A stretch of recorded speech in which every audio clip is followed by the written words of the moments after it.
I often say if I am to know my horse, I must know myself. And I say that because the horse requires it of me.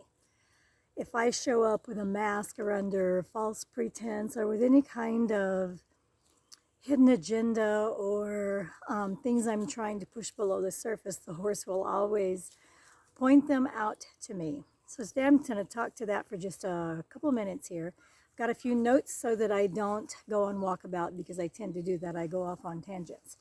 So one thing I learned for sure, and we all know this to some extent, whether it's conscious or unconscious, or we learn it and then we forget about it, but is we cannot fool our horse. All I can do is I can confuse my horse. I can send her mixed signals. I can send inconclusive energy, things that are incongruent, but sometimes this will translate as fear, and that's certainly no good for either one of us. It certainly taints our time together. So a few years ago, well, I had gotten Chant. I'd only had her maybe 4 months, 5 months, and she had never been ridden before. And I always start out my own horses. I'm not a trainer, but if you know your horse, you can get on them. I mean, slowly just, teach them what you know. And so she was very green, and I moved back to Colorado.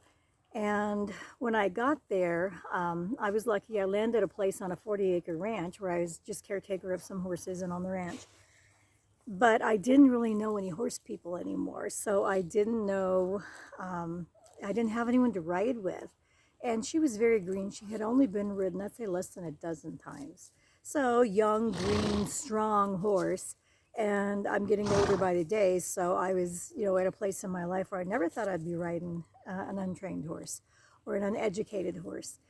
But I found myself, there was a small arena there, and I found myself, I would ride her in the arena, and actually my safety was a true point of concern because being on 40 acres and I was surrounded by open space, literally had anything gone wrong, I could have easily lain there all night.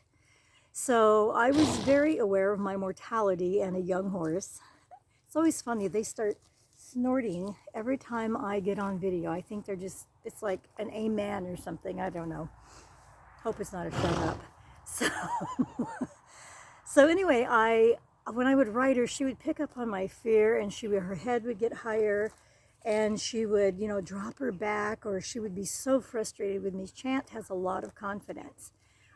Sometimes a lot more than where she thinks she's farther along than she actually was.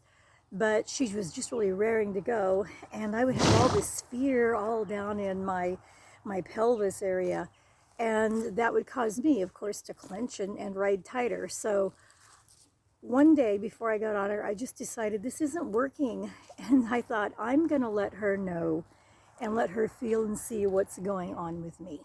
So I just stood there. She was tied to the trailer, and I stood there and just let all that fear just vibrate off my body. And it was really interesting because I told her, I said, I'm tired of trying to hide this. Clearly, I'm trying to get over it. I want you to know that I'm afraid, but I'm not afraid of you. I'm just afraid that I will get hurt. And she kind of stood there and she sniffed at me a little bit, and then she just kind of licked and chewed and shook it off as if to say, really, that's it. That's the big secret. This is the big lie. This is the big thing that you've kept hidden this whole time. And I kind of felt a little bit foolish because I should have done that in the beginning. But that actually changed the energy between us. I still had some fear, and she was not magically a seasoned horse, but the big lie, the big secret, the big unspoken elephant in the room was gone, or the big unspoken elephant in the saddle was gone.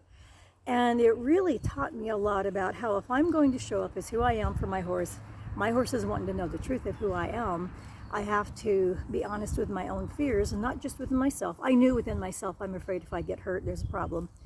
But I wasn't afraid of her, but I had to let her know where that fear was coming from. So my invitation to you today is to notice all the ways you lie to yourself or to your horse, whether you're riding, whether in groundwork, when you're just spending time together, when you're imagining time that you're going to be with your horse. And look for a way to walk that into the light. For both of you, look at your fear, or if your horse is afraid, I think one of the big things is we have to recognize what our horse is afraid of. And, we all have techniques that we do. I know people, and I've done this in the past, let the horse put its nose on the scary thing they need to move past. So I'm not saying right or wrong on anything, on any of those techniques that we approach fear with. But I think the big important thing is that if there is a point of fear or a point of resistance and anger, resentment, that if we really, really just spend time looking it right in the eye with compassion, that it will change that energy between us, both when we're working with them, when we're writing, or just in our spiritual, emotional relationship with them. So just look for a way to walk that into the light, and then just get a good look at it and blow it away, or as the Native Americans say, with a breath of kindness, blow it away. This will open ways to move forward together. It will bring more stability and trust to your relationship. Neither of you will be as resistant or as reactive as you were, because now it's very clear that there's no ulterior motive, even if the ulterior motive is only to try to fool you that I'm braver than I think I am, or that I like this more than I think I do, or that I want to do it more than I'm letting you know, because I think that's a big thing too. We have big dreams and desires sometimes, and we play them down so that we don't look foolish, or we don't look like we're maybe trying to get ahead of ourselves, whether it's in our discipline or in our relationship or just in our skills as an everyday horse person. So once it's brought into the light, you lose a lot of resistance, you lose a lot of disconnect. So anytime you struggle with your horse, ask yourself, do I know who I'm being right now? Do you know who you are and who you're being right now? Do you know this person? Or is this person being another person that they read something, or they were told something, or something way back in your past comes forward, especially when you're in a position where you're feeling a little bit pressured or a little bit unsure? Do I know who I'm being right now? Do you know yourself at that moment? Do I like who I'm being right now? That's a big one. Does my horse see and feel clearly who I am right now?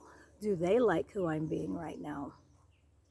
Those are important questions to ask, because sometimes I do find, fortunately it's less and less, but I do find that I don't like who I'm being. I'm taking on ideals or techniques or opinions of maybe in my environment that works for other people, but it really doesn't work for me. It's taken me a while to learn to hold my stand on, I know what's mine with me and my horse, versus I know what's common. And we all have to sort that out independently. There's not a lot of right or wrong as long as there's not abuse involved. We just have to figure out what it is that works for us. Do you like who you're being in that moment? Do you like how your horse is responding? If you don't like how your horse is responding, then why not? Is that horse not responding because you're not asking in the way that they would like to know you? Or I really believe that a lot of times they will resist until we become what it is that we know we can become. They will bring out the best in us if we let them, and vice versa. So if you are looking to know your horse, you must know yourself. Your horse will require this of you. Thanks for joining me. I'm Delea with True North Equestrians.